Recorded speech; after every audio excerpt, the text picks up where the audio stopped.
So starting in a domain 3, we're going to start off talking about the implications of different architecture models in security, okay? So our objectives. We're going to go over different architecture and infrastructure concepts. So at a high level, we're going to go over the cloud, responsibility matrices, and then all this different things that kind of relate to the cloud and next generation architecture. Then we're going to go over different concepts as well here, like on-prem, centralized versus decentralized, our virtualization strategies, get into more of like our manufacturing systems, right? Kind of getting away from what we see as a typical enterprise and get into our embedded, our real-time operating systems, our factory systems like ICS and SCADA.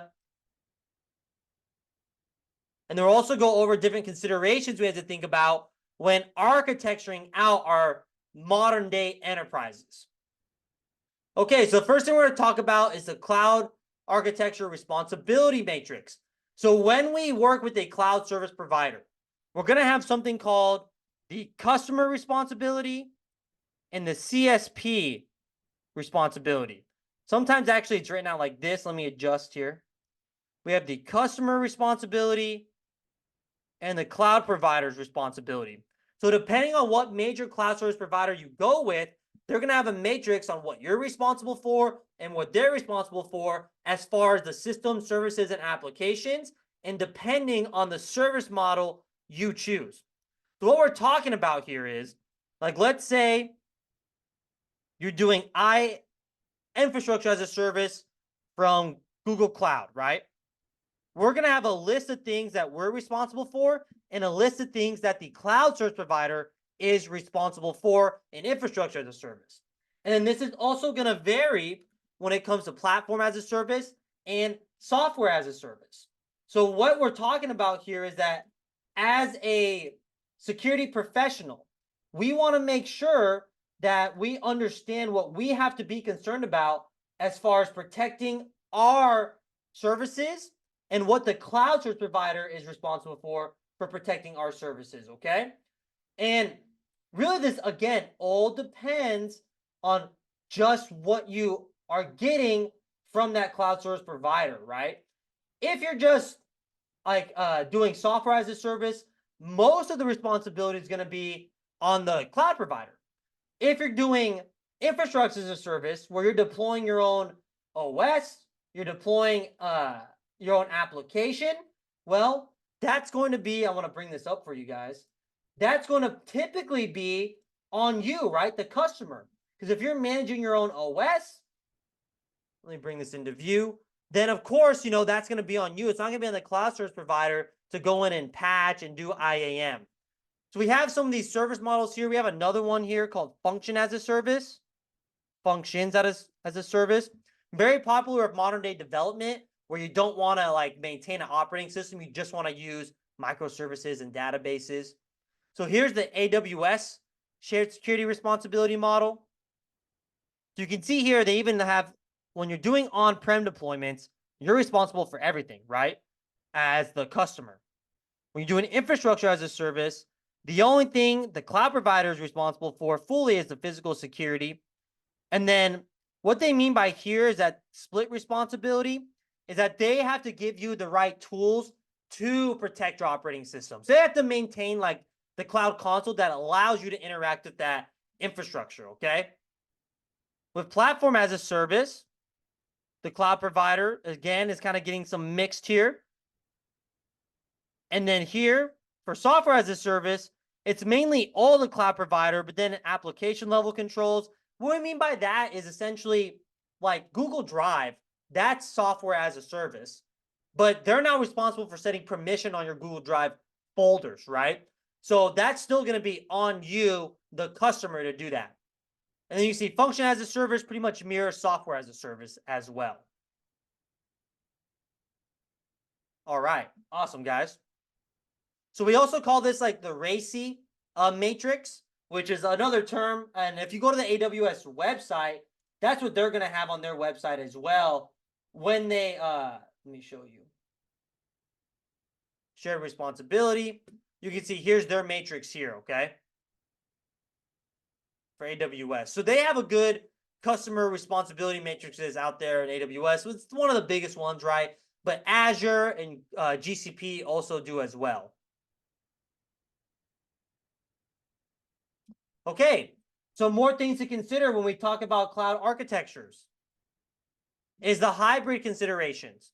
So we talked about the different service models. So in the cloud, again, we have infrastructure as a service, where pretty much they're giving you like a bare metal server, where you as the customer are going in, installing an operating system and maintaining a VM that's just access over the cloud. We have platform as a service, where they're giving you the platform to build an application, to build and manage databases without actually installing and maintaining your own operating system, okay? And like Google Cloud, this is like their marketplace, where you can go and deploy SQL and NoSQL MongoDB databases, right? Then we have software as a service. That's like G Suite. So if you're using Gmail or Drive, or you have Google user accounts for your workspace, that's software as a service. And then we have functions as a service, which is going to be for application-based things, where you're just using functions in a database or application to develop your own application from the development side, right? That's like the service models. When we talk about deployment models, we're going to talk about public cloud versus the private cloud versus the community cloud versus a hybrid cloud, okay? So those are all the different deployment models we can have in the cloud. So what we're saying here is the public cloud, that's going to have something called shared tenancy. We're in that rack, right? If we're to just look at that cloud data center rack, it's going to have storage, compute, and network resources that are going to be shared between anybody utilizing cloud resources in that region or zone that correlates to that data center. That's the public cloud, right? We talk about private cloud. That's going to be your own, like usually in secure environments, your own closed off, secure cloud environment and deployment, okay? We talk about hybrid. That's going to be the combination of any of these three, okay? Typically, you just see that as combining public and private cloud for an enterprise, or we can see it as having your on-prem architecture also interact with your cloud deployments. So that could also be a hybrid deployment. So when we talk about hybrid, it's just kind of combining any of these. We could have on-prem architecture that's also propagating some things to the cloud, like storage or data, and that's hybrid, okay? We talk about community deployments. That's going to be when two organizations are going to split or share the cost of cloud resources that they can both be using towards a single goal. So think of like universities when they're doing research together, right? They're going to probably do a community cloud deployment if they're using the cloud resources to conduct research. Third-party vendors. So managing risk when using external services. So we have to also be aware of what cloud service providers we're going to go through. So obviously the big major three, AWS, Google Cloud, Azure, even other big ones like IBM, Oracle, Salesforce, they're going to have a lot of things published on how they secure their cloud environments, how they secure your data. But there's going to be other third-party vendors that also have cloud-based services that if you want to do them, you have to make sure that you're doing your due diligence and you have continuous monitoring and you're doing your basic vendor risk management. And also, when introducing operating systems or services to the cloud, you want to make sure that they're not vulnerable as well. Infrastructure as code. So infrastructure as code is the management of infrastructure like your networks, your virtualization, load balancers, anything that in the physical realm, right? Your hardware. And now also including your cloud architectures that allows you to provision from a single definition. Ooh, so let's take that back a step, right? I come from a networking background. So when I think of infrastructure as code, I think of taking my network architecture, my network infrastructure, firewalls, routers, switches, access points, wireless LAN controllers, and using a single or maybe a bunch of different automation tools to create a consistent configuration and baseline for my network using something like Ansible. Okay, this is a automation tool that we could use in the networking field and also in the server field to create single definitions and baselines for our network architecture. Another tool that's highly used is Terraform. Terraform allows you to create a single definition and allows you to automate, configure, provision, and manage between the three major cloud service providers. Terraform even allows you to build libraries for things like ESXi and other vendors and different technologies. The big thing about this, guys, what you have to know for infrastructure as code is that it allows us to have better version control, history tracking, and allows us to have good change management, traceability, and also to automate, to create more repeatable environments, more repeatable steps, okay? So if we were to bring in, and again, coming from a networking background, if we were to go on ChatGPT right now, and let's say we have a consistent task when we deploy new offices in our network. We have to bring switches online and then give them a baseline, give them our VLANs 10, 20, and 30, host name, things of that nature, okay? So maybe you're typically used to doing that all from the CLI. And you do that via the command line, you terminal in using PuTTY, Hyperterminal, or Secure CRT. I guess ChatGPT doesn't want to come up today. I was just going to show you, essentially you can do all those steps with an Ansible playbook, and you can use that single playbook to send and configure that baseline to all your network switches all at once, okay? So that is the strength, or that is how we do infrastructure as code. It's just a very basic level, okay? Serverless architecture. So this is how we can run code, how we can deploy applications and manage databases without managing servers. So serverless computing allows users to run code without provisioning or managing servers. So what we're talking about, there still is an operating system. So when you talk serverless architecture, guys, don't think that that means, oh, so there's no more servers, we just run code in some Fugazi cloud. No, that's not what that means. What we're saying here is that there's going to be a provider, whether that's a cloud provider or just a data center provider, typically a cloud provider, right? That's going to have server maintenance, it's going to maintain servers, run operating systems, but as a service to you, the customer, they're going to provide you a function where you can deploy code, run code, or manage databases without you having to worry about the management of the actual underlying operating system and hardware and architecture. So with serverless architecture, what do we have to worry about as far as security? Well, one, our attack surfaces may be different. It could be increased depending on how much serverless architecture we're utilizing. And then also on the business operations side, do we have to worry about billing? Does this lead to cost savings? Okay. We want to be able to monitor our serverless architectures and avoid any unexpected charges and have consistent monitoring as far as who's accessing that serverless architecture, right? Who's accessing our applications. Microservices. So these are small independent services. Microservices architectures involve developing a single application as a suite of small independent services. So think about having an API endpoint on the cloud, okay? So this offers improved modularity, making the application easier to understand, develop, test, and become more resilient. Microservices give us the ability to scale up our applications and things we're providing to our customers at scale, right?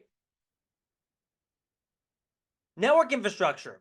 So how can we secure our network infrastructure? So we have physical isolation and air gap solutions. So we talked about this in domain 2.5 a little bit. With physical isolation, we're going to physically separate networks to prevent unauthorized access. And then we also have air gapped. So this is completely isolating a network from the internet and other networks, often used in high security environments. So think about an air gap system as well as like a secure enclave when you're working in the government. A secure enclave will never, ever, ever get access to the internet. It's going to be its own closed off air-gapped environment, right? Closed off from the rest of the world. Now, when we think about all the technologies we've talked about your patch management systems, how we enable defense in depth, how we have to do updates, how we use the cloud. How do we get those technologies and services into an air-gapped network? Well, that's the problem, right? With air-gapped networks, you don't have connection to the internet to do this high intense scalability using internet-based services, okay? Because they don't have access to the internet. So you have to do all that yourself. Essentially, redevelop these different tools that are easily accessible on the commercial side into the secure or government side. Some more network infrastructure we have to think about. Logical segmentation and SDN. So with logical segmentation, we're talking about VLANs, right? We've already talked about this, where we put that 4-byte VLAN tag on the layer 2 header to logically separate. Then we have SDN. So software-defined networking. This is not a segmentation solution. What this is a change in how we manage and provision network architecture, services, and infrastructure. Software-defined networking, in contrast to traditional networking, gives us a single pane of glass and different abstraction layers to our network. With software-defined networking, we're going to have multiple layers. I'm going to draw this on the board. So we're going to have what's called the underlay network, or the fabric, or the data plane, okay? If this was our Cisco course, we'd call this the data plane and fabric. And this is going to be all of our actual networking infrastructure, our hardware, our routers, our switches, our firewalls, our access points, okay? That's going to be the data plane, where data is still on the wire, it's still coming across. We're going to extract the control plane, decouple it, and centralize it in our, what we would call maybe the management plane and our control plane, okay? This is where we'll have things like Cisco DNA Center, also called, now it's called Catalyst Center, but I'll just put DNAC, right? Just for simplicity, you know, Cisco Catalyst Center just came out as a new name for DNA Center for Cisco. And here, this is where we're going to do all of our provisioning of our network architecture and infrastructure, our fabric underlay. So this can be called the overlay network, right? So this is where we're going to assign routing policies, enforce security. This is where we're going to make updates to our network infrastructure. This is where we manage all that underlay, all the hardware. We decouple that control plane. So in the terms of like routing, control plane traffic like OSPF used to be configured and managed at the device level. Now it's in this single pane of glass at this centralized server. We've been doing this with wireless technologies for years, with the wireless LAN controller and the APs and lightweight or split MAC configuration. And then we also have another abstraction layer, something called the application layer, okay?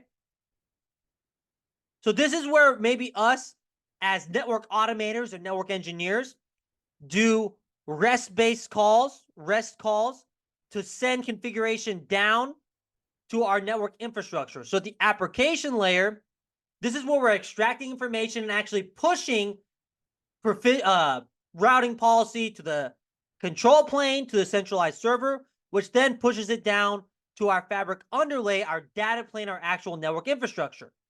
So we call this a southbound interface when we're interacting with our southbound APIs or southbound interface interacting with the fabric underlay.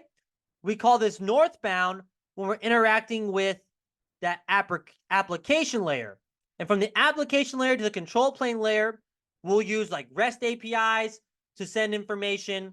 And then from the control plane down to the fabric underlay from our DNA center, we'll be doing like RESTconf and netconf, right? To push configuration down here to the hardware, okay? So that is software-defined networking, okay? So let me bring up an example of what that looks like before we do our quiz. I'll bring up my ubiquity network and show you what what we get with that single pane of glass. So as you can see here, this is an example of software-defined networking where I can see all the endpoints, all my network infrastructure. I can come here from this single pane of glass and configure VPN, security, routing, different profiles, right? For my Ethernet ports, I can configure AAA from here. I can come to my dashboard here and identify top talkers using NetFlow. Actually, I can do some deep packet inspection as well. I can go here and look at the insights and see what this user and what applications they're using. I could configure some TLS inspection on here as well to actually look at that TLS traffic. And then from this single console here, I can also look at my telephony services. So my device is offline right now. We're doing some adjustments in my office. I can also look at my security cameras, right? We're not going to get too deep in that because this is going to go up on YouTube. I can also manage all my access points for here, all the SSIDs, all the different bands, all from a single management plane, okay? So this is an example of software-defined networking via Unify. Okay, now let's go over our quiz here. Okay, so question 1 of our Domain 3.1 quiz. Which of the following best describes the primary security benefit of using a well-defined architecture and infrastructure in an organization? So we're going for the primary security benefit. So I'm going to go with C, improved security posture. So this could be true, right? We could have enhanced scalability. I don't know if it actually reduces operational costs. Potentially, right? When it's saying operational, we're not talking capital. Like we still got to invest in software and licensing and stuff like that. But potentially, if you do deploy good infrastructure as code, it can reduce operational costs. It can increase flexibility in some ways, in other ways it can't, right? We don't want to dive too deep into that. But yes, primarily, it improves our security posture. Question 2. What is a primary security concern when integrating third-party vendors in a hybrid architecture? So that's going to be the exposure, right? Anytime we're bringing in third-party libraries, software development kits into a code base, or third-party vendors that maybe aren't as trusted, or maybe they're just startups, right, that aren't investing in cybersecurity, we got to be aware of potential vulnerabilities and risks that may bring. Question 3. What is the primary security benefit of implementing software-defined networking in an organization's network infrastructure? Okay, let's look at this primary security benefit. So it's not going to reduce the need for physical networking hardware. That's not the case. It does simplify the network topology, or I don't need an X there. It does do that. Does it decrease overall network traffic? Not really, right? It wouldn't really change how our users interact on the network. And in some cases, it maybe increase. I know what it's saying there, though. I mean, control plane traffic centralized now, right? So we won't have routers sending OSPF messages, hello messages to each other, and stuff like that, right? As much. Or B, enables dynamic programmable network configuration. So it's going to be B or C here. And honestly, let's just see what the explanation says. Yep. Enables dynamic programmable network configuration. So with this, since we're dynamic, if we think about the CIA triad again, where availability is part of security, this is going to allow us a lot better scalability, right? Which is what we're also concerned about as cybersecurity engineers. Question 4. Which of the following is a security implication unique to serverless architectures compared to traditional server-based architectures? So we're going to go with C, reduce visibility and control of the execution environment. So what we're saying here is, since we don't have control or insights into the underlying operating system, we're just relying that database we're renting or whatever application we're renting from the cloud service provider is going to work, right? The actual environment that it lives in. Question 5. In a cloud computing environment, which of the following best describes the shared responsibility model? So it's not going to be the anyone solely responsible? Let's see. The cloud service provider is responsible for security of the cloud infrastructure, and the customer is responsible for securing their data and applications. That's more correct, right? So the cloud infrastructure, we're talking about the data centers. You as the customer are not going to be concerned with that. You're going to be concerned with what services you have in the cloud, that you're securing them, having the proper IAM, least privilege, permissions, and things of that nature. Question 6. What is a key security benefit of infrastructure as code? So we're going to go with B. It enables automated compliance and consistent configuration.